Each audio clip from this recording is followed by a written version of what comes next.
Saint-Esprit dans ma vie colonion. Yeah, yeah, bimoko manana.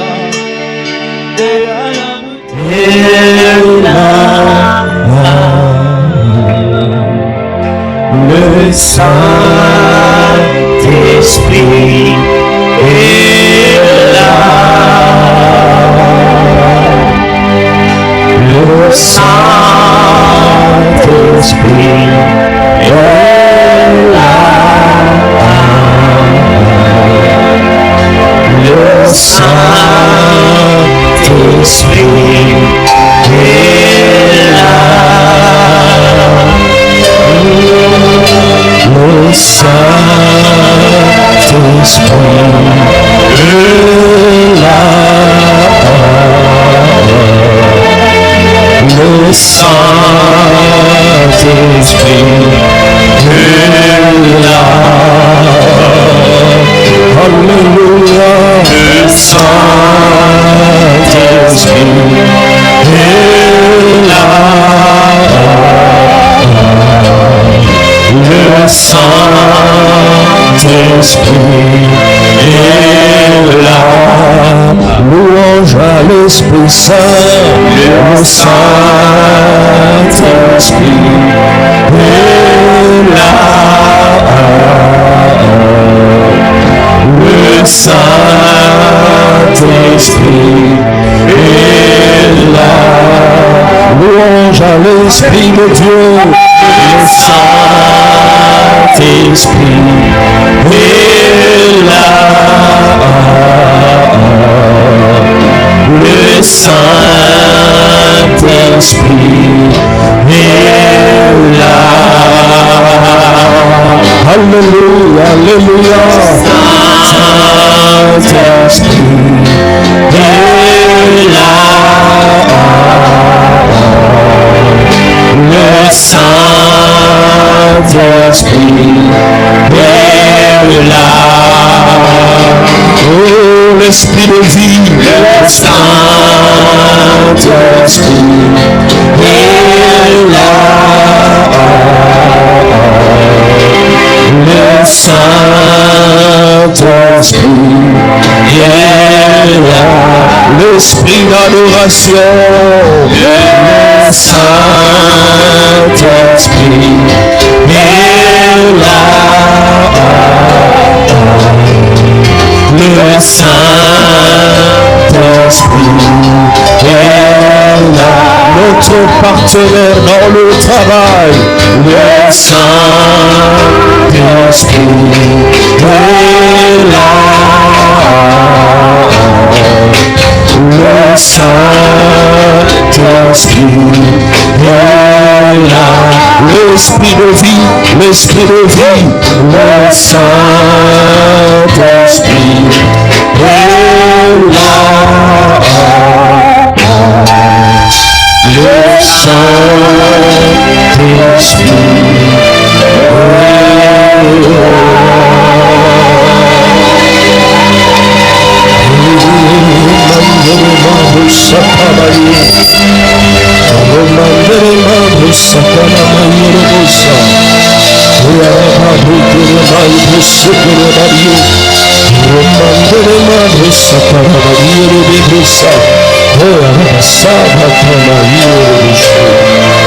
Gloire à l'Esprit Saint. Merci Seigneur. Que toute la gloire te revienne, Père Céleste, au nom de Jésus. Te recommandons tes instants ta grâce. Instruis-nous, parle-nous à chacun d'une manière claire et distincte. Je crois et je confesse que je t'écoute clairement et je transmets fidèlement ce que tu me donnes pour ton peuple. Béni sois-tu, parce que ta parole c'est la vie. C'est en ton nom Jésus que nous prions ici. Et ceux qui sont en accord avec moi, nous disons Amen. Gloire au Seigneur. Le Saint-Esprit est venu nous rendre participants au miracle de Jésus. Nous devons sortir des théories de la parole de Dieu et aller dans la pratique. N'est-ce pas?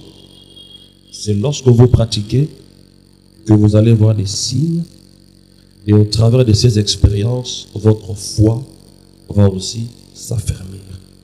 Votre assurance va s'affermir. Mais lorsque vous restez dans les théories de la parole de Dieu, croyez-moi, c'est un gros problème que vous aurez en ce moment-là. Nous avons dit que dans les 4 évangiles, l'homme n'était que spectateur des miracles que Jésus opérait. L'homme n'était pas participant à ces miracles. Mais il est arrivé des fois où Jésus appela les 12, leur donna force et pouvoir et leur dit, allez-y, prêchez le royaume et après, guérissez les malades, purifiez les lépreux. Et lorsqu'ils sont revenus, ils vont dire, maître, même les esprits impurs nous ont été soumis en ton nom.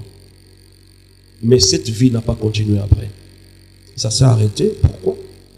Parce que c'était ce que nous pouvons appeler une onction d'emprunt. Ok? Et c'est derrière ces genres de choses que jusqu'aujourd'hui, beaucoup de prédicateurs courent. Ils vont auprès d'un individu qui leur transmet l'onction pour qu'ils aillent travailler. Alors que la source de l'onction, le Saint-Esprit, habite en chacun de nous qui avons cru. Moi, j'ai l'onction pour le ministère, j'ai l'onction du ministre de la parole. Toi, tu as peut-être l'onction d'être politicien. Tu as l'onction d'être je ne sais qui. Voyez-vous? Tu as l'onction comme Bezalel. La Bible déclare que Bezalel était rempli de l'esprit afin de faire des œuvres. Il était à la fois architecte d'intérieur, décorateur, il était bijoutier, il était forgeron, il avait tout un tas de qualités au travers du Saint-Esprit qui l'accompagnait. Et donc, opérer avec l'onction du Saint-Esprit, ce n'est pas seulement pour prêcher l'évangile. Ce n'est pas seulement pour faire des miracles avec cela. Je peux être un avocat qui est rempli du Saint-Esprit et marchant par l'Esprit. Je peux être un président de la République, né de nouveau, rempli du Saint-Esprit et en train de conduire le pays sous l'onction du Saint-Esprit. Voyez-vous? Ce ne sont pas les lois de la République qui régissent un pays. Détrompez-vous. C'est le Saint-Esprit. Je vous dis vrai. Les lois, ce sont nous les hommes qui avons établi cela.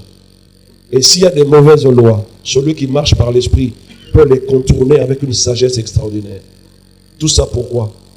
Pour que le peuple voit le bien que Dieu avait destiné pour lui. Alléluia. Donc la source de l'onction demeure en chacun de nous. Tu n'as plus besoin d'aller chercher l'onction auprès d'un individu. Non. La source de l'onction est en toi. Alors comment l'utilises-tu?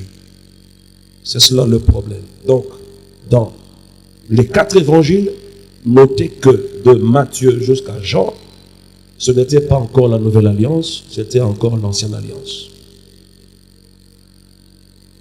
Et à ce titre, tous ceux qui étaient avec Jésus, qui marchaient avec lui, qui mangeaient, buvaient, dormaient avec lui, aucun n'avait l'Esprit Saint en lui.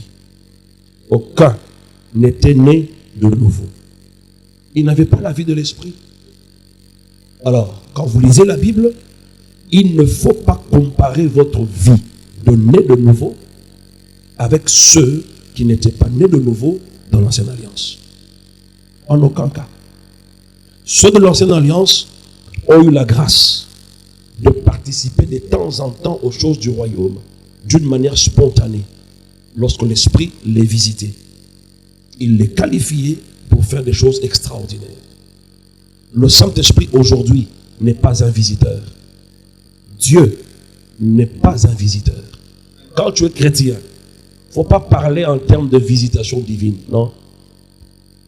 Il demeure avec moi, il vit en moi et nous sommes ensemble. Il ne me visite pas, nous vivons ensemble, nous demeurons ensemble, nous collaborons ensemble. Quand vous parlez de visite, ça veut dire qu'il vient et un jour, il va partir. Ou après quelques heures, il partira. Mais les païens, oui. Dieu vient les visiter pour les solliciter à accepter qu'ils demeurent en eux. S'ils acceptent, alors ils deviennent le temple du Saint-Esprit. En ce moment, Dieu n'est plus un visiteur. Voilà pourquoi l'apôtre Paul a déclaré: ne savez-vous pas que vous êtes le temple du Saint-Esprit? Ne savez-vous pas? Ça veut dire quoi? Ça veut dire qu'il y avait des gens qui l'ignoraient. Et jusqu'aujourd'hui, il y a des gens qui ignorent qu'ils sont le temple du Saint-Esprit. Rien que par rapport aux croyances que nous avons aujourd'hui. Beaucoup de gens ignorent que véritablement le Saint-Esprit demeure en eux. Amen. La vie de Jésus dans les 4 évangiles insinuait. Ça veut dire, cela laissait voir en fait ce que l'homme serait capable de faire dans la suite de temps, ce que Jésus faisait. Et la suite de temps, c'est notamment les actes des apôtres et les épîtres. Et nous avons démontré que tout ce que Jésus a fait dans les évangiles, il avait le seul qui en avait le secret. D'accord? Et lorsque vous arrivez aux actes des apôtres, vous allez comprendre qu'il n'y a pas que Jésus qui peut faire ce genre de choses. Mais il y a aussi d'autres personnes qui peuvent le faire, qui en particulier, ceux qui vont croire en lui. Parce qu'il avait dit, vous ferez des choses comme moi et vous en ferez de plus grandes. Quand il parlait de cela, il parlait de la période où le Saint-Esprit viendrait habiter à demeure dans chacun de ceux qui croiront en lui. Et donc la présence du Saint-Esprit nous conduit à marcher, à vivre au modèle du Christ sur la terre. Adam, le premier, a échoué dans cette démarche. Le dernier Adam est venu, il a corrigé cela. Ok? Il nous a fait la démonstration de la manière dont nous étions censés vivre sur la terre. En dominant, en assujettissant, en portant du fruit et en nous multipliant. Mais tout cela ne se fait qu'au travers du Saint-Esprit. Vous devez comprendre que la Pentecôte, c'est une bénédiction pour l'Église. La même bénédiction que Dieu a accordée à l'homme au commencement dans Genèse. Qu'est-ce que Dieu dit dans Genèse? Il crée l'homme à son image et selon sa ressemblance. Avant de dire à l'homme, domine, assujettis, sois fécond, multiplie, Dieu prit soin de faire quoi? De le bénir. Et lorsqu'il a béni l'homme, il ne lui a rien donné de matériel. C'était des capacités qu'il avait données à l'homme. Les capacités qui lui permettront de vivre réellement une vie de fécondité, de multiplication, de domination et d'assujettir. Comprenez? Et curieusement, Jésus-Christ, lorsqu'il amène la nouvelle création, c'est comme si nous retournons à Éden. Qu'est-ce que Jésus va dire? N'allez pas témoigner encore de moi jusqu'à ce que vous soyez revêtus de la puissance d'en haut. Et c'est cela la bénédiction. Être rempli du Saint-Esprit, c'est être béni. C'est recevoir les aptitudes de vivre la vie pour laquelle Dieu vous a introduit dans le temps. Sans la plénitude de l'Esprit, il n'y a pas de vie normale chrétienne. Pourquoi tu luttes contre le péché à tout moment? Parce que tu n'es pas rempli de l'Esprit. C'est simplement ça. Mais alors, au lieu d'apprendre comment être rempli de l'Esprit et marcher par l'Esprit, tu passes tout ton temps à chasser les démons d'impudicité, les démons de vol. Depuis que tu les as chassés, c'est parti. Je te pose la question. Depuis que tu les as chassés, c'est parti. Tu retombes toujours dans les mêmes choses. Nous, quand on s'est converti nouvellement, il y avait un enseignement qui faisait rage dans les années 90. On parlait des péchés mignons. Ça voulait dire un péché auquel tu ne sais pas te détacher. Mais en suivant tous ces enseignements, nous avons continué à retomber. Pourquoi? Parce que le comment a toujours posé un problème dans nos prédications. Comment? Ça, on ne prêche pas. Ça, on ne prêche pas. On lance simplement des slogans. Dieu est grand. Dieu te bénira. Dieu ceci, Dieu cela. Mais comment? Comment? Comment? Les vrais adorateurs adorant l'Esprit en vérité. Comment? Le comment a toujours été un problème dans nos prédications. Nous parlons beaucoup, mais on ne donne pas le comment. Arriver à ce que monsieur dit tous les jours là. Pourquoi est-ce que tu as du mal à vaincre le péché? Parce que tu n'es pas rempli du Saint-Esprit et tu ne marches pas par l'Esprit. Ceux qui sont à Christ ont crucifié la chair avec ses passions. Remarquez qu'on ne dit pas ils le crucifieront. Ils ont déjà crucifié ça. C'est-à-dire même si tu continues à tomber, la Bible te déclare que tu as déjà crucifié ça. C'est pour te donner l'assurance que c'est possible. C'est possible. Ceux qui sont à Christ ont crucifié. Donc tel que tu es là, tu as déjà crucifié. Maintenant, il faut poser l'acte de foi pour le vivre. Et donc la marche par l'Esprit, évidemment, on va expliquer. Comment est-ce que je peux concrètement marcher par l'Esprit? Mais là, on ne fait qu'introduire l'enseignement. Et curieusement, on arrive à la fin de la semaine. On est encore à l'introduction. Je vous dis vrai. Parce que le premier sous-thème qu'on va exploiter, c'est la marche par l'Esprit. Mais là, on donne encore des éléments en pêle-mêle comme ça. On les ramasse comme ça, on les donne pour que vous compreniez plus ou moins ce que le Saint-Esprit est venu faire. Son premier travail était de te convaincre du péché. Ça a été fait. Il t'a conduit à Christ. Et il est écrit que même la foi avec laquelle tu as reçu Jésus ne vient pas de toi. C'est le don de Dieu. On t'a donné un don de foi. C'est le Saint-Esprit qui l'a fait. Et lorsque tu as cru en Jésus, le Saint-Esprit, avec le concours de la parole de Dieu, n'est-ce pas? C'est une action conjuguée de la parole et de l'Esprit qui t'a amené à la nouvelle naissance. Et qu'est-ce qui s'est passé en ce moment-là? C'est au niveau de ton esprit que tu es régénéré. Quand on parle de régénération, on fait allusion à quelque chose de neuf. Ok? Dieu ne nous a pas appelés pour nous conseiller. Non. Pour nous changer, nous transformer. Comme un papillon, non, une chenille qui devient finalement un papillon. La chenille est nuisible. Bien que la chenille est nourrissante, hein, mais elle est nuisible dans les champs et tout ça. Comment sont les déplacements d'une chenille? Comme un escargot. Qu'est-ce qui lui manque? Des ailes. C'est ça la vie de l'esprit. Pourquoi y a-t-il beaucoup de lenteur dans ta vie? Pourquoi tu ne prends pas la vitesse qu'il faut? Tu es encore au niveau de la chenille. C'est un papillon non transformé.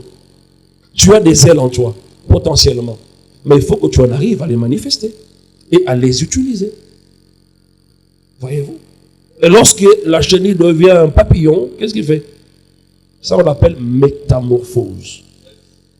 Il est transformé. Maintenant, il peut voler. Il part d'un endroit à un autre. C'est ça. Il en est ainsi de tout celui qui est né de l'esprit. Je suis né d'esprit. Mais ce n'est pas du jour au lendemain que je commence à vivre la vie de l'esprit.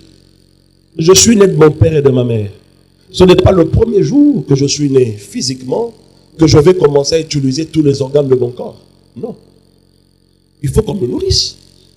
Mais tu es nourri de quoi? La nourriture qui fait croître. La Bible l'appelle le lait de l'esprit. Et le lait de l'esprit, hein, qui est pur. Un message pur. Maintenant, qu'est-ce qu'on te met dans la tête tous les jours?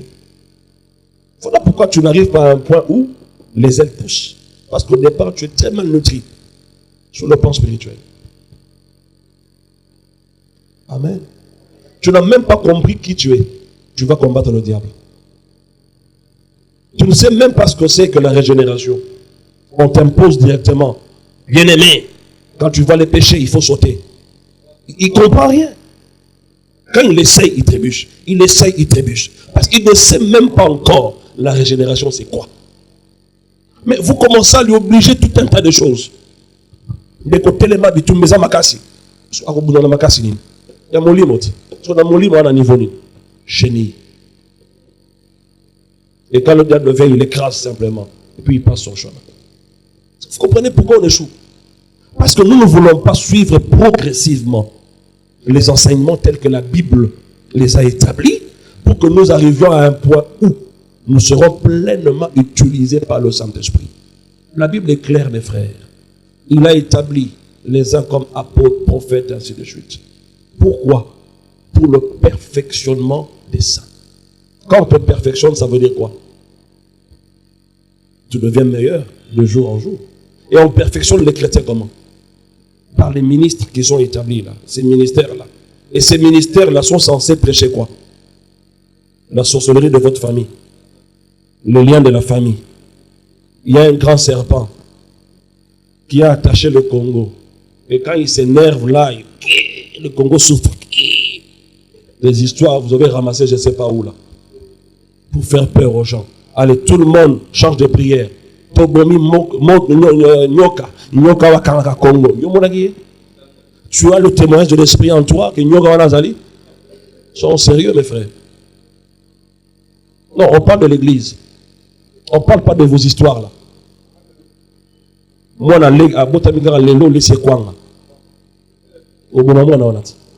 voilà pourquoi on a des formes bizarres sur le plan spirituel. On est très mal lettrés. On ne commence pas par là où il faut. C'est un peu comme nous les hommes. Hein. Toi, tu as déjà vu le bébé d'une vache, un veau. On prend le sein maternel, on le lui donne. Et il grandit bien. Mais pourquoi toi, tu t'empresses à prendre le lait de la vache et donner à ton bébé? C'est là le problème. Je vous dis, le problème est là. Au début, on a commencé par quoi? Pour atteindre quel niveau, quelle étape? Et de par cette étape, on va arriver où? On dit d'abord pour le perfectionnement des saints. Et il y a un but à cela, en vue de l'œuvre du ministère et de l'édification du corps de Christ. Ça veut dire concrètement que quand tu viens à l'église et que tu rencontres quelqu'un qui te dit « je suis pasteur », tout ce qu'il t'enseigne doit te perfectionner. Pourquoi? Pour que tu arrives à détecter en toi quelle grâce spécifique tu as. Afin qu'avec cette grâce-là et la mienne, ensemble, que nous bâtissions le corps de Christ. Bâtir le corps de Christ, ce n'est pas le travail du pasteur seul, non. C'est le travail de tout le corps. Chacun selon sa grâce. Alléluia. Et ces gens-là vont continuer à t'enseigner. Afin que tu arrives à un point où tu n'es plus flottant à tout vent de doctrine. Il suffit que tu entendes parler de quelque chose de neuf. Tu fuis là-bas, tu vas vite. Tu vas chercher quoi là-bas? Ok, tu es déçu. Qu'est-ce qui t'a amené d'un endroit à un autre? L'immaturité. Ah oui. Et qu'est-ce qui va te rendre mature? Les enseignements des démons? Les enseignements de sorcellerie et d'envoûtement? Tu peux les écouter autant que tu veux. Tu ne deviendras jamais mature. Et en plus, tu n'auras jamais la foi. Bien au contraire, c'est la peur qu'on t'introduit. Au moment où on a un PC. Tu dois nettoyer ta maison, il n'y aura plus de cancre là. Il n'y aura plus de souris. Est-ce que c'est une question de sorcellerie là-bas? Oh, bah, messager là-bas, oh, bah, il va beaucoup. Azolanda salité à Sani Bosukolagité. C'est tout. Quelle sorcellerie il y a là? Vous pensez que toutes les maisons de Kinshasa remplies de souris là, c'est parce qu'il y a des démons partout. Toi, tu arrives à un point où tu penses que c'est Satan qui est omniprésent. Que Dieu est là de temps en temps. C'est-à-dire que vous avez renversé tout, renversé tout. Et vous voulez que les choses marchent. Ça marchera comment? Et la version sommaire dit, vous devez arriver à un stade où toute la plénitude du Christ se manifeste. Vous comprenez ça? On parle de quoi? La plénitude du Christ. Vous comprendrez que être rempli de l'Esprit, c'est être rempli du Christ. Tu dois arriver à un stade où cette plénitude-là commence à travailler. Ça va travailler comment? Lorsque le trop plein de ton cœur va déborder.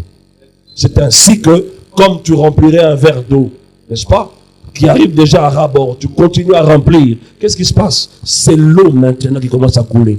Le long du verre. Donc le verre est revêtu de quoi? De l'eau qui était à l'intérieur, qui a monté, et arrivé à un moment où ça déborde. Et quand ça déborde, c'est alors que des choses commencent à se faire dans ta vie. Si tu n'arrives pas à ce stade-là, eh ben, tu vas opérer en dents de scie. Monter, descendre. Monter, descendre. Tu dois te stabiliser. La Bible déclare ceci. Ils furent remplis du Saint-Esprit et se mirent à parler en d'autres langues, selon que l'Esprit leur donnait de s'exprimer. Un des avantages liés à ce verset, c'est quoi? C'est que lorsque tu es rempli, on te donne de parler en langue pour te maintenir dans la plénitude de l'Esprit. Maintenant, quand tu ne pries pas en langue, tu vas te maintenir dans la plénitude comment? Vous avez un moto. C'est frère, il y a un moto les araignées. Non, soyons sérieux. Vous semblez la tête. Et tu appelles ça la prière.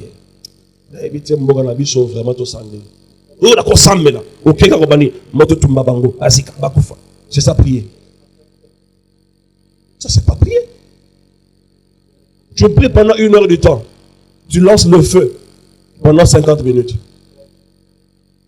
Les 10 minutes qui restent, tu essaies de parler à Dieu et tu parles même mal à Dieu. Parce qu'il ne suffit pas de dire n'importe quoi, n'importe comment à Dieu pour être exaucé. Voyez-vous, mes frères.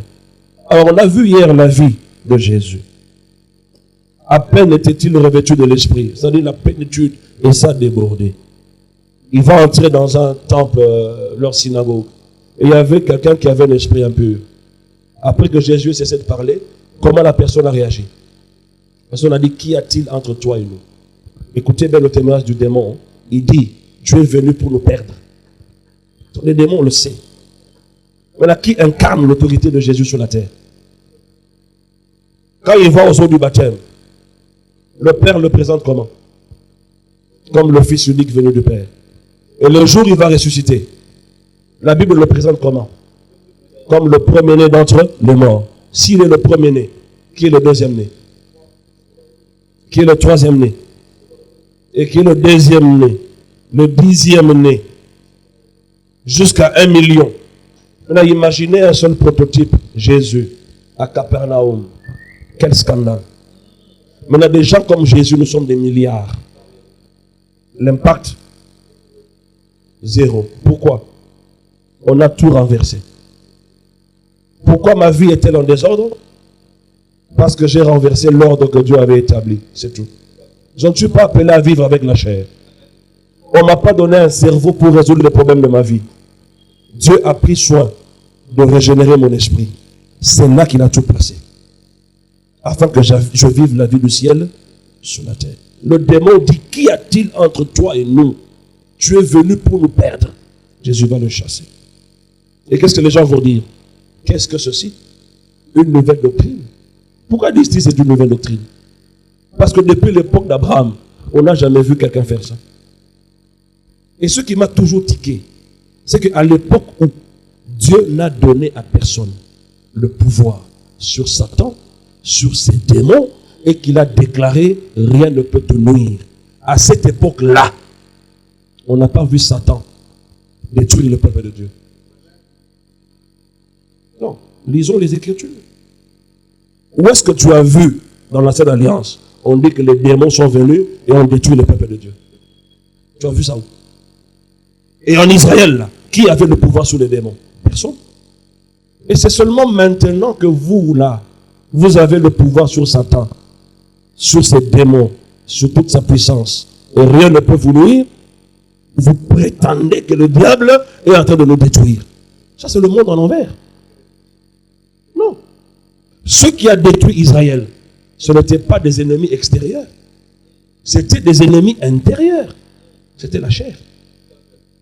C'est la chair qui était à la base des échecs d'Israël. Quand ils sont sortis, ils ont mangé l'agneau, n'est-ce pas? Ça symbolise quoi? La Pâque. On est passé outre. Malgré les obstacles, on a sauté, on est passé. Et les Israéliens, les Égyptiens vont les poursuivre. Dans Sourab, la mer Rouge. Ça symbolise quoi? La mort et la résurrection. Parce qu'on a dit là dans les Épîtres, Israël a été baptisé en Moïse. Le baptême là, c'était quoi? Immergés dans et ils sont sortis. Quand ils sont sortis, les autres sont restés où? Ça veut dire qu'après la mort et la résurrection, ça n'est fini.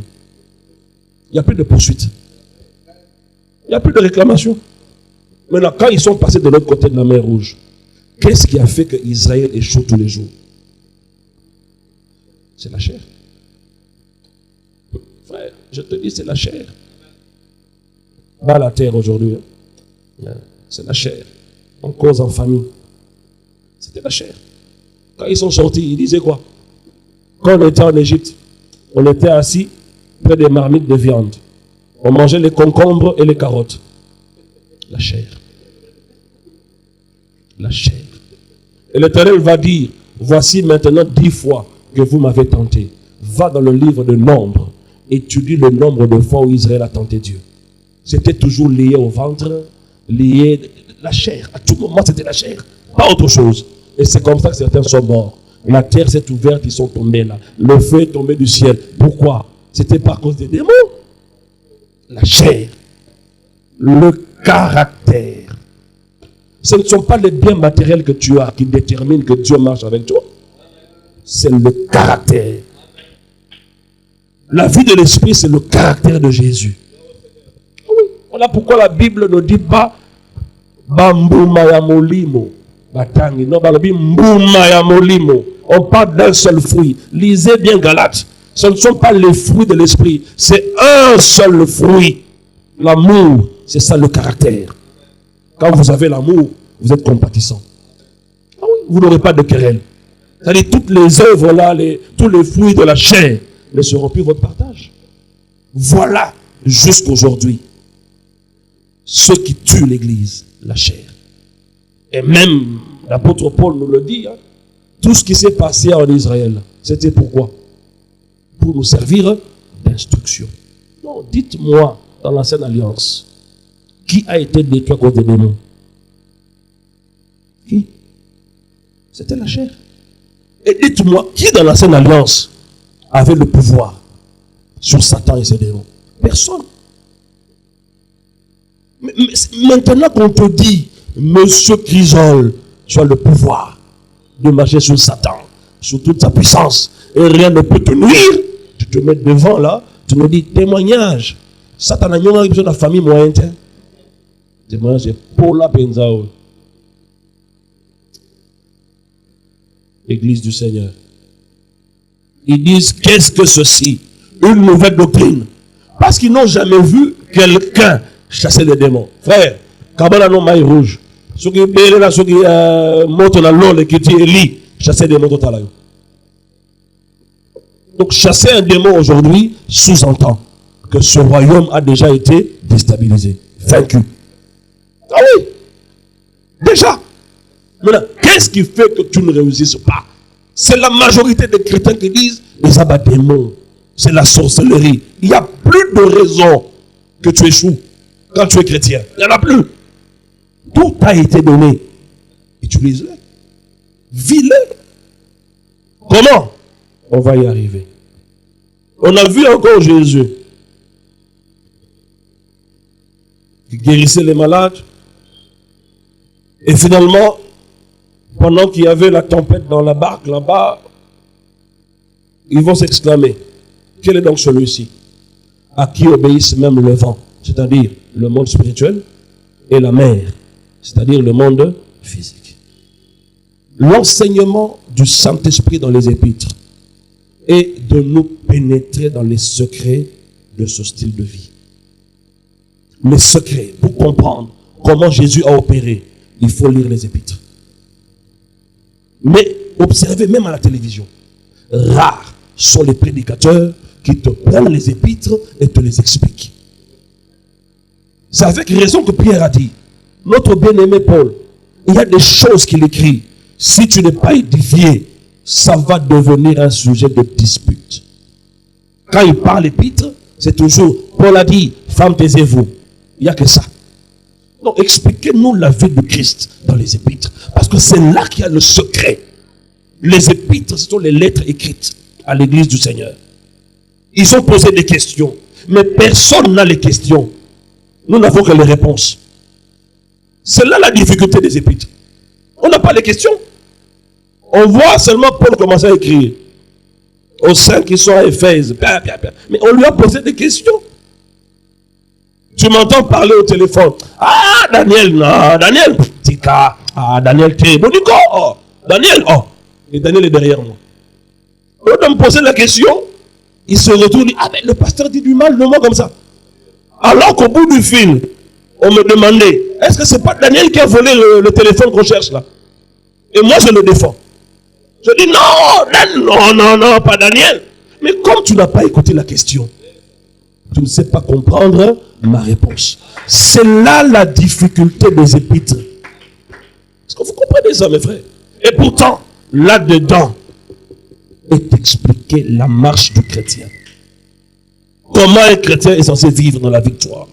Lisez les épîtres. Vous savez, la première fois que j'ai lu 2 Corinthiens, je n'ai rien compris. Mais je sentais en moi que je devais lire.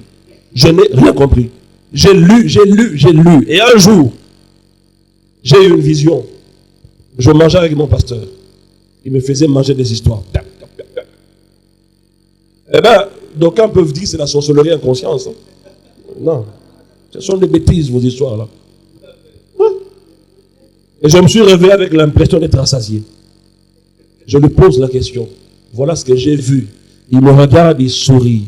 Et puis il dit, tu participes maintenant à la même dignité que moi. C'est tout. Et depuis ce jour-là, quand j'ouvre ma Bible, je vois des choses que beaucoup de gens ne voient pas. Je ne force pas. Je m'humilie seulement. Vous comprenez? Je m'humilie seulement, je commence à lire. Comme un ignorant, avec la soif de comprendre et de connaître de nouvelles choses. Et c'était parti. Dans les épîtres, vous avez les secrets qui vont nous aider à pénétrer le style de vie que Jésus a mené. Et là-dedans, vous comprendrez pourquoi Jésus devait s'incarner dans un corps humain. Vous comprenez ça dans les épîtres. Jean vous dit simplement que la parole a été faite chair. Elle a habité parmi nous. Comment? On ne comprend rien. Et pourquoi? On ne comprend rien. Jésus l'a dit. Et puis vers la fin de Jean, il leur dit, j'ai encore beaucoup de choses à vous dire. Mais vous ne pouvez pas les porter maintenant. Il pouvait leur expliquer des choses concernant l'incarnation. Ils n'allaient rien comprendre. Mais quand le Saint-Esprit vint, les mêmes sujets que Jésus a annoncés, ce sont les mêmes que les apôtres ont développés maintenant. Ah oui. Quand tu maîtrises les enseignements de Jésus, tu regardes bien les épîtres, tu vas arriver à un point où tu verras, non, tout ce que les apôtres disent, ce sont des paraboles de Jésus qu'ils ont développées. Pour que nous comprenions beaucoup plus facilement. Parce que des fois, quand on parle parabole, les gens pensent que c'est une histoire vraie. Non. Ce ne sont pas des histoires vraies. Alléluia. On a dit de Matthieu à Jean, c'est la vie terrestre, n'est-ce pas? Actes des apôtres, nous appelons cela autrement les actes du Saint-Esprit par les hommes. Cela commence avec la vie naturelle et la vie spirituelle mélangée. Et lorsqu'ils sont baptisés de l'Esprit, vous sentez que la vie spirituelle prend de l'ascendance. Les gens qui avaient peur, les gens qui avaient limité, n'ont plus peur, ils sont plus limités. Ils commencent à annoncer l'évangile.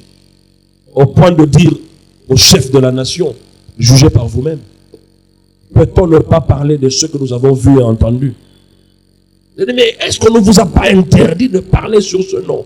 Écoutez, parlez de Jésus. C'est ça, l'œuvre du Saint-Esprit aussi. Parce qu'il vient nous révéler Christ. Qui nous a révélé le Père? C'est Jésus. Qui nous a révélé Jésus maintenant? C'est le Saint-Esprit. Maintenant, quand tu ne sais pas marcher avec l'Esprit, comment tu auras la révélation de Jésus? Comment tu comprendras qui est Jésus dans ta vie? Qu'est-ce qu'il a fait de toi? Lorsqu'il est venu en toi, et toi désormais tu es en lui. Quelle position occupes-tu? Quelle est ton identité? La vraie identité. Tu ne comprendras jamais. Tu ne comprendras jamais. Le Saint-Esprit nous forme à la conformité avec Christ, afin que sa vie de résurrection soit manifestée et exprimée. C'est cela l'exigence de la vie chrétienne. C'est de manifester la vie de Dieu. Le christianisme, c'est une vie. Ce ne sont pas toutes ces choses-là, pour des cérémonies. Tu veux célébrer un mariage, tu vas chercher une pause là, dans le à Kinshasa, ou comme une cérémonie belé. On a ta toge, on a ta toge. Quand tu es animé par l'esprit, tu peux ordonner les gens, tu peux prier pour les marier. C'est tout. Dieu va les bénir. Pas le problème. Il faut conditionner maintenant l'action de Dieu par une toge. Je ne suis pas contre eux. Ils peuvent les porter. Ils sont libres. Mais moi, Ce n'est pas le call pastoral qui fera de moi pasteur. Ce n'est pas lorsque je suis sorti à l'école biblique que je suis devenu pasteur. C'est une question d'appel. Est-ce que tu as participé au conseil de Dieu? Qu'est-ce que tu as entendu et qu'est-ce que tu as vu? C'est ce qui va déterminer ta vie sur la terre. Alléluia. Alors comprenez que l'avènement du Saint-Esprit, que nous appelons communément la Pentecôte, ça veut dire quoi? Quelqu'un m'a posé cette question. Je voudrais encore répondre avec plus de précision. Il s'agit simplement de la seigneurie de Jésus d'une manière pratique. C'est la Pentecôte. C'est ça la Pentecôte. Parce qu'il a dit, n'allez pas témoigner de moi avant que vous ne soyez revêtus. C'est-à-dire le revêtement de l'esprit, cette plénitude-là qui déborde. C'est quoi? C'est la seigneurie de Jésus dans son côté pratique. Et deuxièmement, la vie chrétienne. La Pentecôte signifie la vie chrétienne vue du côté pratique. C'est ça. Ce n'est pas une fête. Moi, je ne suis pas Israël pour fêter la fête de moisson. Non. Je n'attends pas le mois de juin pour célébrer le Saint-Esprit. Je vis avec lui tous les jours. Ok? Et cet enseignement, ce n'est pas parce que c'est le mois de juin. Non. Pas du tout. On enseigne le Saint-Esprit à tout moment l'année. On parle de la Pâque, notre Pâque Christ, l'agneau immolé. On l'enseigne tous les jours du mois de l'année. Parce que c'est ça, notre vie.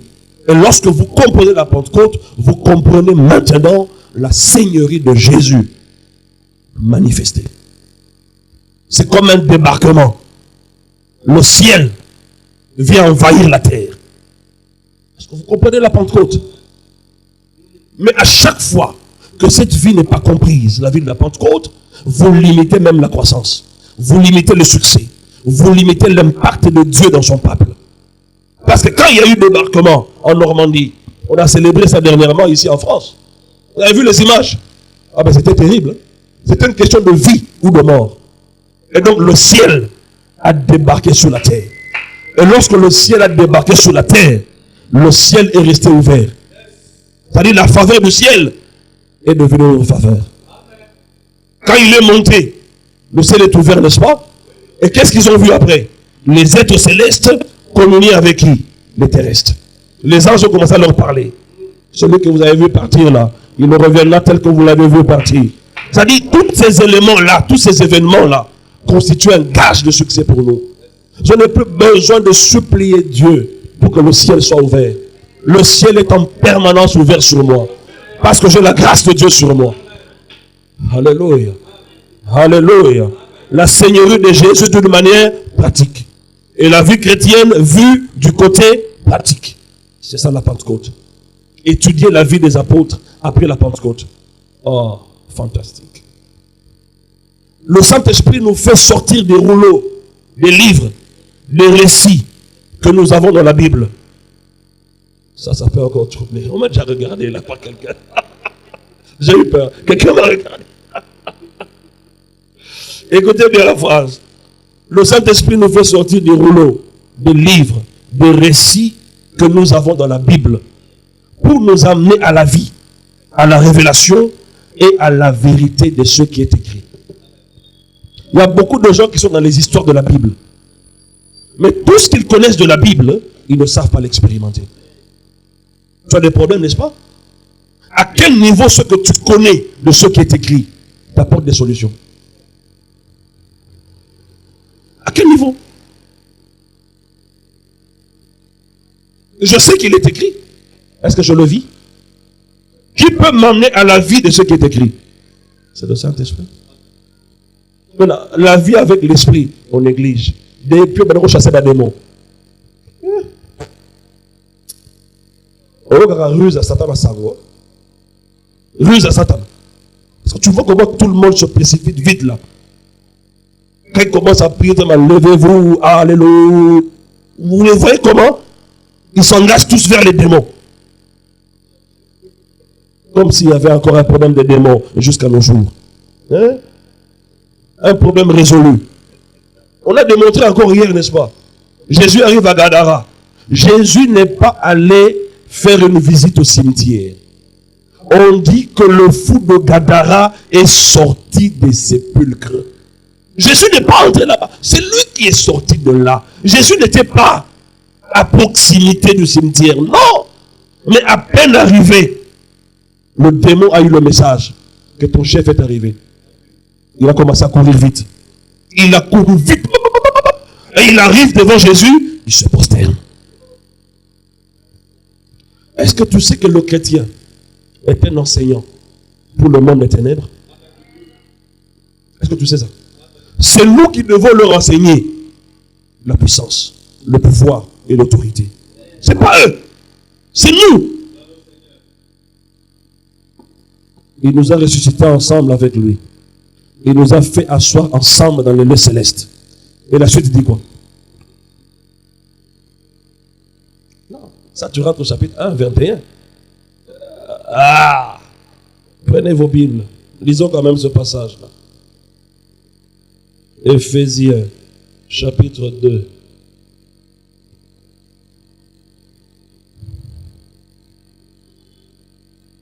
Le verset 6 jusqu'au verset 7. Nous y sommes. J'aimerais que chacun voit dans sa Bible ce qui est écrit. Il faut lire, il faut lire. Verset 6. Il nous a ressuscités ensemble et nous a fait asseoir ensemble dans les lieux célestes en Christ. 7. Pourquoi? Afin de montrer. Où ça? Dans les siècles à venir, quoi?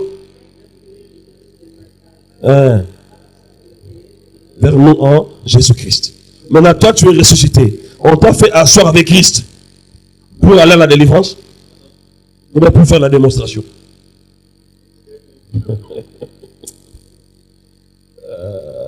Seigneur Jésus. Est-ce que tu peux comprendre ta position? Le Saint-Esprit t'attend là. Et donc, quand tu n'as pas compris où tu es, le Saint-Esprit ne peut pas t'accompagner.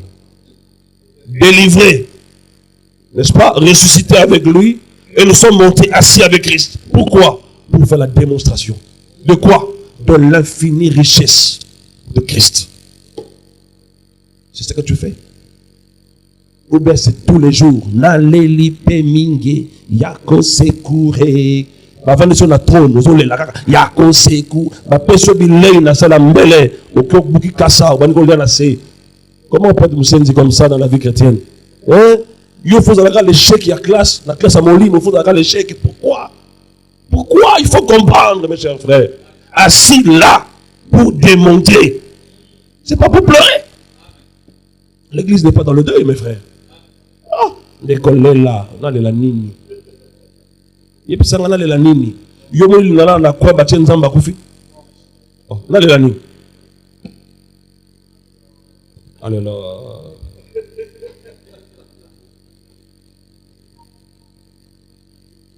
Notre attitude à la parole de Dieu détermine l'influence de Dieu dans notre vie au quotidien.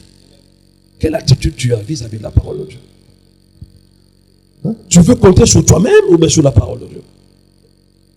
L'attitude que tu as à l'égard de la parole va déterminer ce que Dieu va faire au quotidien dans ta vie. La parole devrait toujours être l'expression de Dieu dans notre vie. Dieu nous parlant personnellement et non simplement un message sortant d'un livre. Ça, tu comprends ça? C'est-à-dire, quand tu ouvres la Bible, si tu veux que la Bible commence à t'instruire, c'est le Saint-Esprit qui le fait. En ce moment-là, les récits de la Bible ne sont plus des histoires de Salomon, de David et tout ça. Tu te retrouves là-dedans. On va te donner un passage de la Bible, tu auras l'impression que ce passage sort de ce livre. C'est comme si ce passage a été écrit particulièrement pour toi. C'est le Saint-Esprit qui fait ça. Sinon, tu vas lire et lire et lire que des histoires. Mais rien de ce qui est écrit ne va se mettre à travailler dans ta vie. Et ça, c'est un problème. C'est comme ça que tu bailles de lire la Bible. Parce que tu lis et tu as comme l'impression que mais ton histoire à toi n'est pas relatée ici. Alors que ton histoire est là-dedans, de A à Z. Maintenant, qui va vivifier ces paroles en toi? Le Saint-Esprit. Ok? La parole devrait toujours être l'expression de Dieu, nous parlant personnellement, et non simplement un message sortant d'un livre. Cette parole, suivez bien, tient la place de Jésus dans nos vies, alors qu'il est physiquement absent. Et on fait la démonstration. Hébreux, chapitre 4, versets 12 à 13. Hébreux, chapitre 4. Je suis au verset 12. Il est écrit ceci. Car la parole de Dieu est vivante et efficace, plus tranchante qu'une épée quelconque à deux tranchants, pénétrante jusqu'à partager âme et esprit, jointure et moelle. Elle juge. Qui juge? Elle c'est qui? La parole. Qu'est-ce qu'elle fait? Elle juge les sentiments et les pensées du cœur. Maintenant, lisez le verset 13. Nulle créature n'est cachée devant qui? Je ne vois pas que c'est devant elle que ça doit être. Pourquoi ça devient masculin? Non, on parle de la parole, non? Mais pourquoi on dit devant lui au verset 13? Pourquoi ça devient masculin?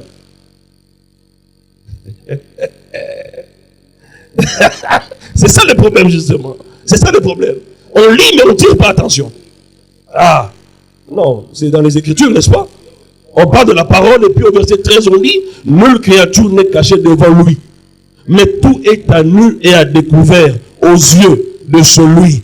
Pourquoi pas de celle? De celui à qui nous devons rendre compte. Il y a la parole, okay, dans sa nature spirituelle, et là, le verset 13, c'est la parole personnifiée. On vous prouve que c'est Christ, la parole de Dieu. Est-ce que vous comprenez ça, mes frères? Alors, si tu maîtrises bien le verset 12, le verset 13, c'est quoi? La manifestation. Et qui le fait? Le Saint-Esprit. Alléluia. Non, dites-moi pourquoi on a changé de temps ici, de genre. On est parti du féminin, on termine au masculin, mais on parle d'une même personne. La parole de Dieu puissante, tout ça, et puis, devant lui. Ah!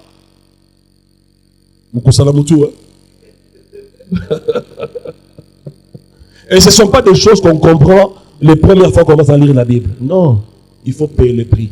Frère, tu as déjà lu la Bible de minuit jusqu'à 5 heures du matin? Hein? Non, mais parce que les gens veulent connaître des secrets. Ils veulent vivre cette façon-là d'enseigner. Mais quel prix tu payes? Quel prix tu payes? Et moi, quand je lis là, je suis comme un créseur dans les mines de diamants ou d'or. Avec son petit short, la torse nue. Il prend des risques. Il vend dans les galeries là-bas. Ça peut s'écrouler sur lui, mais il prend des risques. Il entre là-bas, il prend les mouchangas, il sort. Il vérifie, il n'y a même pas de pépites d'or là-dedans. Il n'y a rien, pas de diamants. Il rentre encore. Et il le fait toute la journée, il n'a rien. Le lendemain, il revient encore. Année après année. Et un jour, il va trouver un trésor qui va changer sa vie complètement. Le degré de révélation que tu as de la parole de Dieu constitue la force de ta vie. Et qui va le faire? Le Saint-Esprit. Alléluia. Qui le fait? Le Saint-Esprit. 1 Thessaloniciens 2, verset 13. 1 Thessaloniciens 2, verset 13. Il est écrit ceci.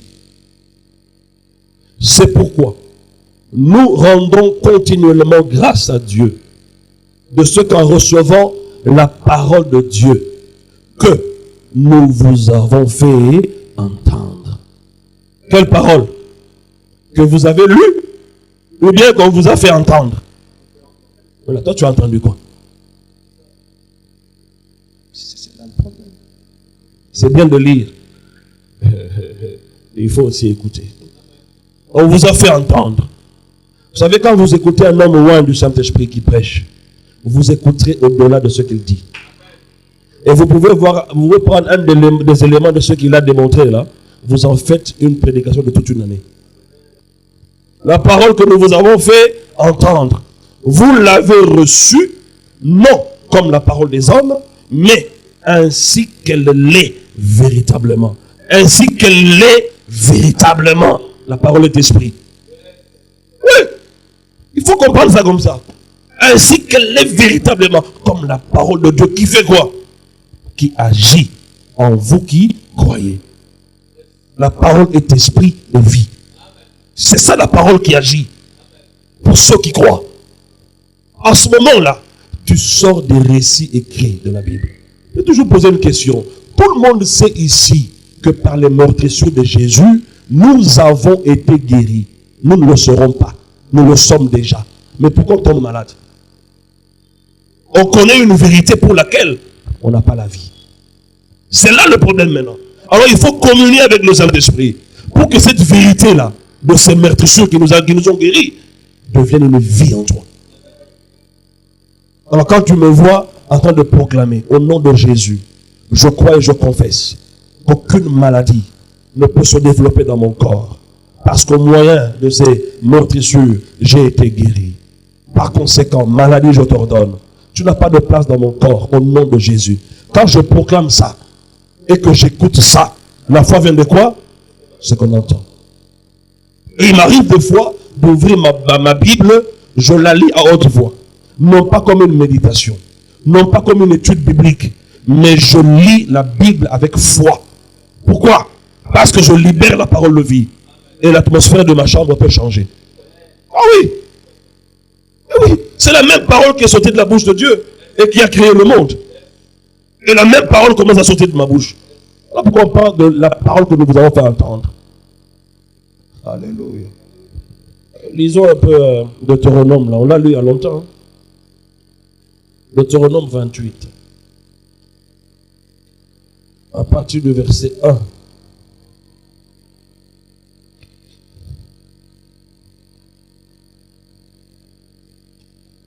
Nous y sommes? Déjà? Je veux que chacun lise. Hein? Dans sa Bible ou dans son smartphone. Aux histoires d'aujourd'hui. Voilà, verset 1.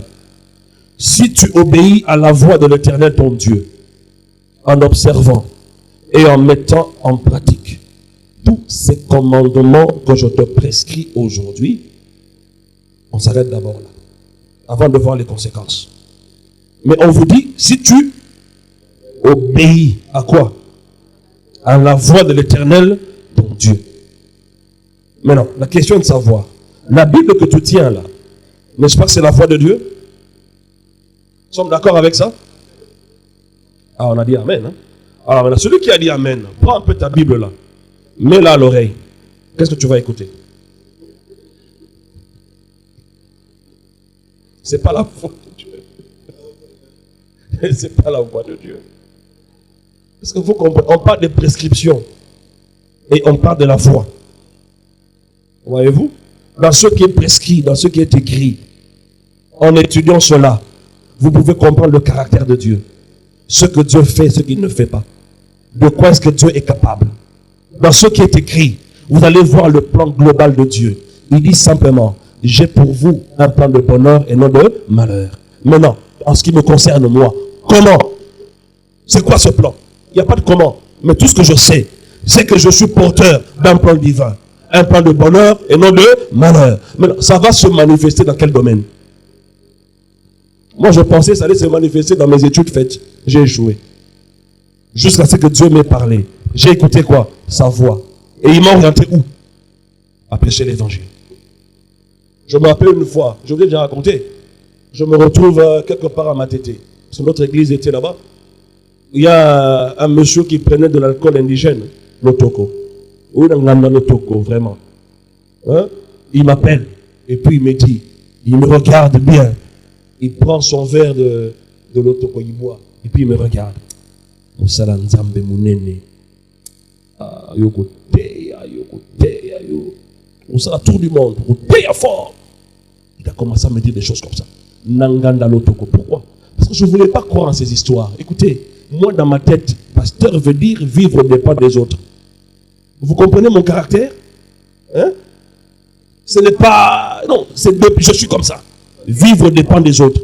Alors, quelqu'un qui est déjà habitué à commander à gauche, à droite, même s'il devient pasteur. On s'en regarde pasteur matoliste.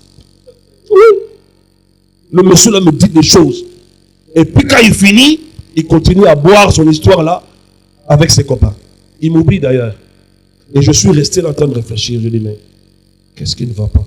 Je sursaute, mais c'est pas possible. Je sors de là et je pars.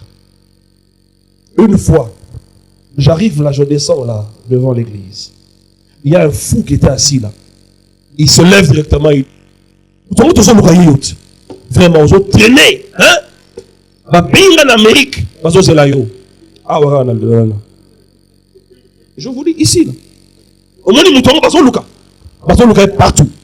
Mais à Fandiawa, c'est la ligne. Hein? Et puis, bon, la caisse, il est parti. Il a donné son message. Souvent, la Fandelio, ça va fier.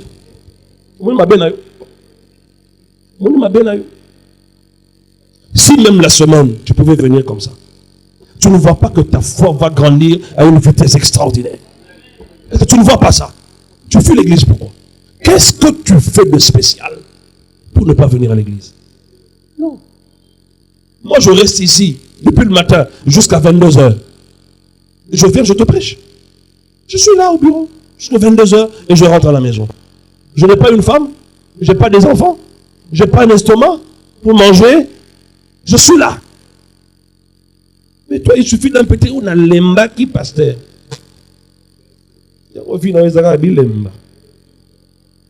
Il faut écouter. Nous avons la version de Malam. Si tu obéis à la voix de l'Éternel. Alors, la voix de l'Éternel, c'est quoi?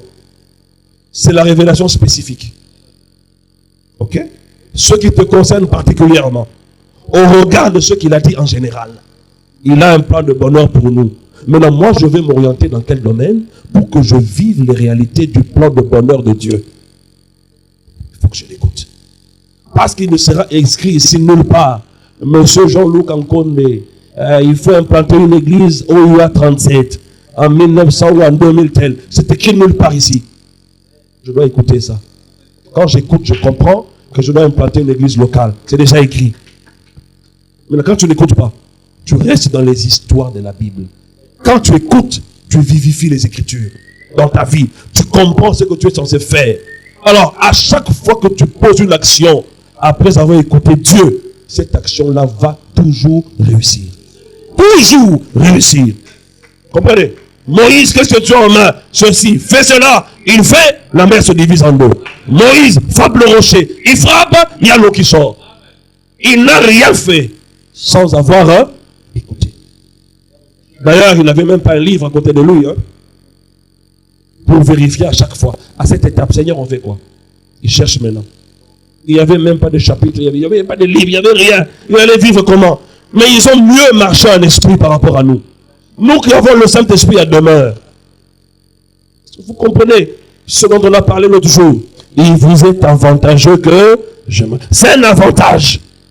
Un avantage. Et puis la suite dit quoi?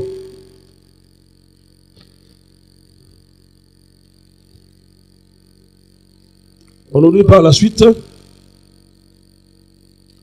Je reprends. Si tu obéis à la voix de l'Éternel ton Dieu, en observant et en mettant en pratique tous ces commandements que je te prescris aujourd'hui, l'Éternel ton Dieu te donnera la supériorité sur toutes les nations de la terre. C'est quoi la condition pour avoir la supériorité sur toutes les nations de la terre? Si tu obéis à la voix de l'Éternel ton Dieu, et si tu pratiques les prescriptions qu'il te donne. Bien aimé, est-ce que tu comprends? Où est-ce que le succès vient? Hein? Il y a un travail que tu dois faire. Tu as du mal à rester même 45 minutes dans la présence de Dieu. Non. Moi, je ne suis pas un pasteur qui enseigne pour que je commence à faire tes devoirs à toi. Je n'ai jamais vu un professeur qui va faire les devoirs des élèves ou des étudiants. Non. Alors, le pasteur qui fait des choses que tu es censé faire, c'est un mauvais pasteur. Ah oui, il a formé des tonneaux vides. Moi, je veux que tu viennes me dire, voilà, j'ai pratiqué.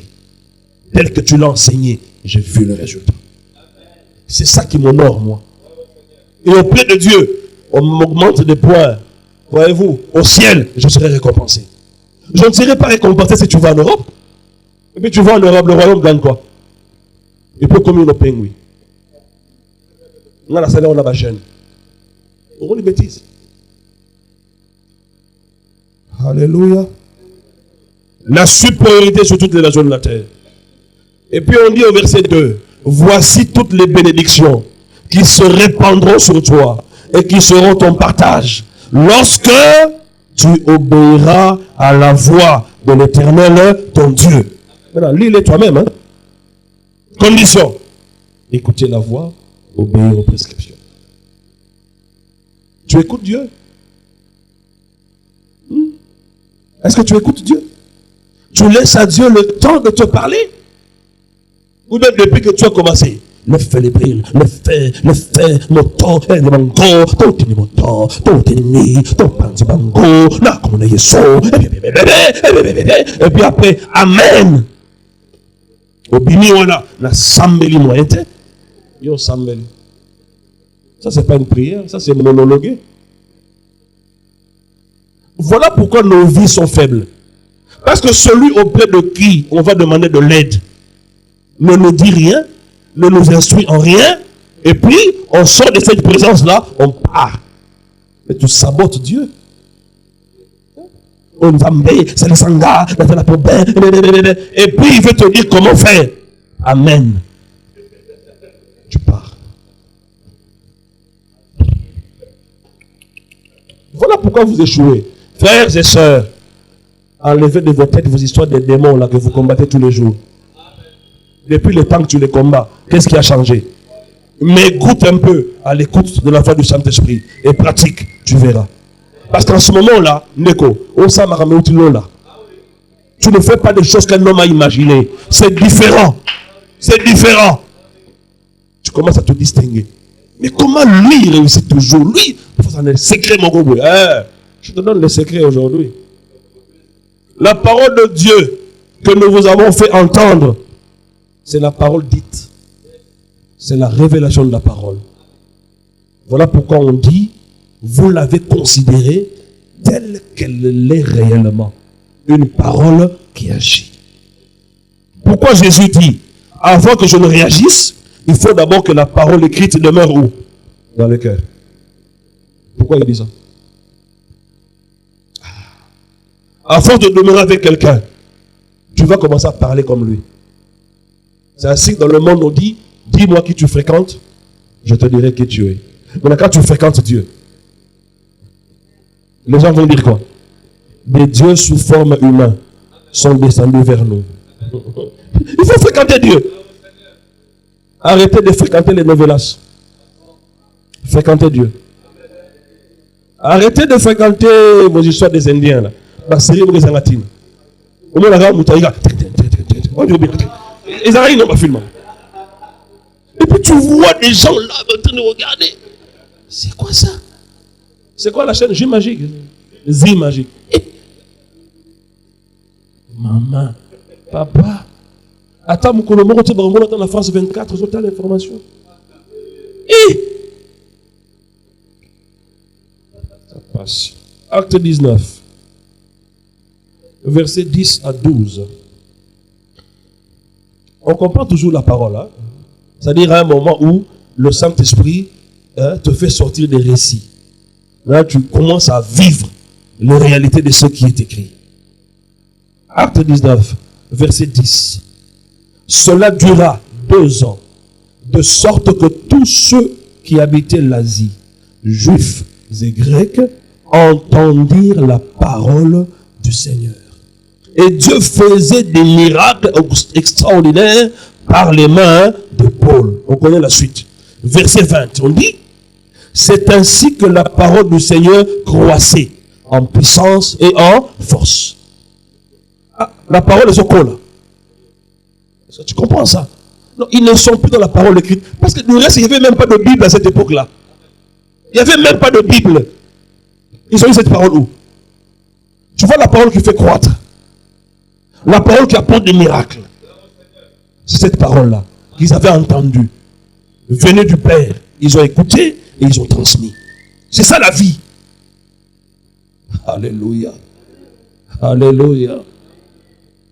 Comment est-ce qu'elle croissait? Si vous commencez à partir du verset 1, mais moi je lis à partir du verset 8. Paul a imposé les mains aux disciples d'Éphèse, ils ont reçu le Saint-Esprit, ils ont parlé en langue, ils ont commencé à prophétiser. Le verset 8 dit, ensuite, Paul entra dans la synagogue où il parla librement. Pendant 3 mois, il discourut sur les choses qui concernent le royaume de Dieu, s'efforçant de persuader ceux qui l'écoutaient. Mais, comme quelques-uns restaient endurcis et incrédules, décriant devant la multitude la voix du Seigneur, il se retira d'eux, sépara les disciples et enseigna chaque jour dans l'école d'un nommé Tyrannus. Il a prêché, n'est-ce pas, les 12 premières personnes. Et il les emmène tous à la synagogue. Il commence à prêcher.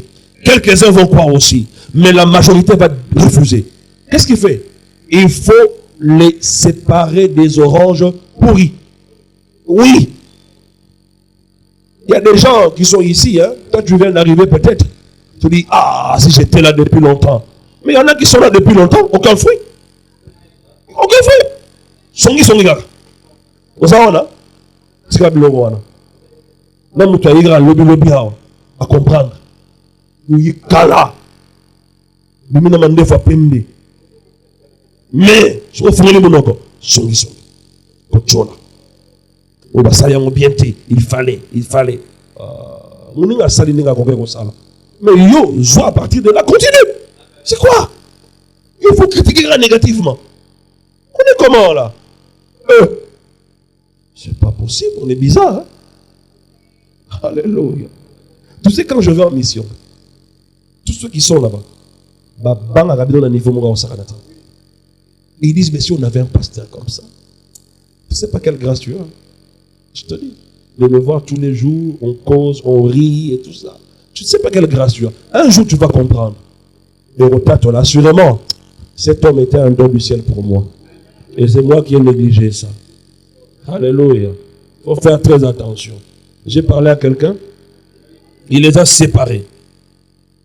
Et pendant 2 ans, il est en train d'enseigner. Il enseignait quoi? Des choses qui concernent le royaume. Pendant 2 ans, il enseignait. Ils ont écouté. La parole a demeuré. Elle a pris vie dans ces disciples-là. Et après, qu'est-ce qui va se passer? On dit cela durera 2 ans, certes, de sorte que tous ceux qui habitaient l'Asie, juifs et grecs, entendirent la parole du Seigneur. Remarquez qu'un petit groupe de gens va faire le travail d'une multitude de gens. Pourquoi? Animés par l'Esprit. C'est ça qui nous échappe. Ok? Il n'y avait pas de réseaux sociaux. Hein? On est toute l'Asie à écouter la parole. Chacun est parti dans son coin. Jésus est Seigneur. Et tout le monde a écouté la parole de Dieu. Mais nous, on est motivés par quoi? La parole qui impacte, c'est la révélation du Christ d'aujourd'hui. C'est ainsi qu'il s'est fait appeler « Je suis ». C'est la manne. Quand la manne dort, qu'est-ce qu'on en fait? On jette. C'est ça la révélation. La parole d'aujourd'hui. Alléluia. Comprenez? On dit prenez tout ce dont vous avez besoin pour vos familles. N'exagérez pas. Prenez seulement tout ce dont vous avez besoin. On dit papa, maman et les enfants. Si ça suffit, laisse. Il ne faut pas être gourmand. Ou alors des coquinaillots. Vas-y, maintenant, va manger. Et si cette manne-là passe d'un jour à un autre, qu'est-ce qu'on en fait? On jette. Pourquoi? Parce qu'il y a une fraîcheur nouvelle. C'est-à-dire la parole d'aujourd'hui. Que la parole de Dieu, c'est-à-dire sa volonté du ciel, se fasse sur la terre. C'est d'une manière quotidienne. Comprenez? En sortant de chez moi, quelle est la parole du ciel pour moi? C'est ça qui va déterminer ce que je vais faire et qui sera accompagné de Dieu et couronné de succès. Mais quand je sors, je prie comment? Je vais en Bandoki. Et mon angate. Ah, frère. Pourquoi il y a les Bandoki mon ami? Vous avez prié, on les a prié à Robanga. Vous avez prié à Robanga. N'habitez quel jour moi j'ai fait encore cette sorte de prière. Je me réveille le matin. Seigneur, mais les mots sont bindons en zéro nanga. Bah où t'as appris? Les milliers mon bindons là, ils vont venir d'où? C'est toi qui les invites dans ta vie. Le plus souvent. La parole qui impacte, c'est la révélation de Christ d'aujourd'hui. Je suis. C'est la parole d'aujourd'hui, sa voix. Il déclare ceci. Aujourd'hui, si vous entendez ma voix, aujourd'hui, il n'a pas dit hier, il n'a pas dit demain, il a dit aujourd'hui. Si vous entendez ma voix, aujourd'hui tu l'as entendu? Tu l'as entendu? Quand tu sortais de chez toi? Pas maintenant là. Maintenant tout le monde entend. Hein? Ce qui va prouver que tu as entendu, c'est ce que tu vas faire dans le monde demain. Ah oui. Ici là, tout le monde est saint. Tout le monde est bien éduqué. Tout le monde est chrétien fervent. Mais sortez maintenant. C'est là qu'on vous attend. L'église est notre lieu d'équipement et d'entraînement. Et le monde, c'est notre lieu d'expression. Voilà pourquoi on dit, nous ne sommes pas la lumière de l'église, ni le sel de l'église. Nous sommes la lumière du monde et le sel de la terre. C'est là-bas qu'on doit manifester ce qu'on a reçu. On nous attend là-bas dehors. Est-ce que tu as écouté la volonté de Dieu pour toi aujourd'hui? Non, c'est ça qui est la base de nos échecs au quotidien. Lorsque tu as cette révélation, cela devient alors quelque chose de vivant dans ton cœur. Et une fois sous tes lèvres, elle va manifester la puissance de Dieu. Ok? C'est elle qui brise les limites de nos vies. Tu peux dire la même chose que moi. Chez moi, ça produit des effets, pas chez toi. Parce que toi, tu as une connaissance mentale de ce qui est écrit. Moi, j'ai une connaissance révélée de ce qui est écrit. C'est ce qui fait la différence. C'est ce qui fait la différence. Quand il n'y a pas encore la vie de ces choses-là, rien ne va se faire. Cette parole, c'est Dieu en train de parler. Et notez que cela est toujours au temps présent. Matthieu chapitre 4, verset 4. On va terminer par là pour continuer demain. Matthieu 4, 4. Il est écrit ceci. Jésus répondit. Il est écrit, l'homme ne vivra pas seulement, ne vivra pas de pain seulement, mais de toute parole qui sortira, qui était sortie, mais qui sort de la bouche de Dieu. Et c'est un présent continuel. Ça veut dire qu'à un moment, Dieu n'est pas muet. Non, il parle. C'est nous qui ne comprenons pas. L'homme vit de quoi? Non seulement de pain, mais aussi de la parole qui sort de la bouche de l'Éternel. Très souvent, on interprète ça comment? C'est-à-dire, nous autres, on peut faire l'ia, l'IPA, la kwanga. Nous peut faire l'ia, l'Ilobananzambe. On t'a dit que la Bible a été écrite pour l'homme corps. Hein? Est-ce qu'on t'a dit que la Bible a été écrite pour l'homme corps? Non, c'est pas pour l'homme corps. Le pain au quotidien, c'est ta responsabilité de lire quotidiennement les Écritures. Tu le fais? Si tu ne le fais pas, comprends aussi que tu ne donnes pas au Saint-Esprit ce dont il a besoin pour qu'il te parle. Ah oui. Il faut lire quotidiennement la parole de Dieu. Ne fais pas passer un seul jour sans lire les Écritures. Lis-les, lis-les. C'est exactement comme la nourriture que tu manges. À force de manger cela, toutes les vitamines de cette nourriture-là rentrent dans ton sang et circulent dans tout ton corps physique. Et toutes les vitamines qui sont dans la parole, c'est-à-dire la révélation qui est là-dedans, va rester en toi. Et devant une circonstance donnée, la voix qui va te parler va correspondre à la parole qui demeure en toi. Voilà pourquoi Dieu va dire aux enfants d'Israël, je vais traiter avec vous une nouvelle alliance, pas comme je l'ai traité avec vos pères. Je les ai tenus par la main et nous sommes sortis d'Égypte. Mais ils sont restés incrédules. Mais avec vous, après ces jours-là, c'est-à-dire après l'ancienne alliance, dans la nouvelle alliance, L'alliance sera caractérisée de ceci.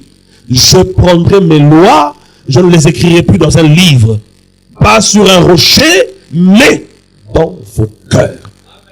Pourquoi? Afin que je sois votre Dieu et que vous soyez mon peuple. Avant, il ne l'était pas. À quel moment je peux vivre ça? Que Dieu est mon Dieu, que je suis son peuple. Quand je comprends que la parole est écrite, l'évangile change. C'est l'évangile qui est entré dans le cœur, qui a demeuré dans le cœur. Cette révélation, quand tu l'as saisie, tu la manifestes par la bouche ou par un acte, ça cause des miracles terribles. Des miracles terribles. C'est ça la nouvelle alliance. Ça, c'est pour aider ton mental à se renouveler. Mais sache que dans la nouvelle alliance, la parole est écrite où? Dans le cœur. Pas dans un livre. Dans le cœur. Voilà pourquoi il faut lire maintenant les Écritures. Le pain quotidien. Tous les jours. Tous les jours. Un jour. Il y aura maintenant la parole qui sort de la bouche de l'Éternel. Et c'est ça qui va déterminer ton succès. Quand tu n'es pas encore arrivé à ce point-là, tu es encore dans les histoires de la Bible. Tu ne peux pas te distinguer. Tu vas faire des efforts autant que tu veux. Seigneur, j'ai tout fait. Qu'est-ce que tu as fait? La locution me conduit. La veille, nous sommes la sangrati. Tant ma vendre la veille été. La matière ma gomme me conduit. Mo goyebi na samboula. Et alors, ça change quoi? Il y a un bien-aimé qui devait être à l'école ici. Il s'est excusé avec beaucoup de raisons. Pour aller où? À la montagne. Quelques jours après, il revient vite. Il me montre dans son téléphone un gros serpent qui est la vallée. Pas la nouramoulene. La manguengenge. Il dit, frère, Gassi, renom la serpente. Parce que si tu pries dans ta chambre à coucher, là, Dieu ne va pas t'écouter. Mes chers frères, est-ce que vous comprenez? À quel moment est-ce que vous sortez des simples écrits? Tu vois, quand tu prends ça, comme oreiller, tu dors, on va t'en sorceler. Avec ça sous la tête. Mais si tu prends ça, tu avales ça, on ne va pas t'en sorceler. Je te dis. Est-ce que tu comprends ça? Tu n'auras pas besoin d'eau bénite. Tu n'auras pas besoin de l'onction. Hein? Dans une petite bouteille là. Chacun amène une bouteille d'eau, tout ça. Ça, ce sont des choses symboliques pour les bébés spirituels. Alors, après autant d'années dans le ministère, après avoir prêché à ces personnes autant d'années, s'ils en sont encore à avoir la foi dans l'eau qui est dans une bouteille, alors monsieur, tu n'as encore rien fait. Tu n'as encore rien fait. Ce ne sont plus de choses physiques. Ce ne sont plus de choses matérielles. C'est la vie de l'esprit. Alléluia. Que Dieu te bénisse ce soir au nom de Jésus. Saint-Esprit dans Miami Colonial. Yeah, bimoko yanara.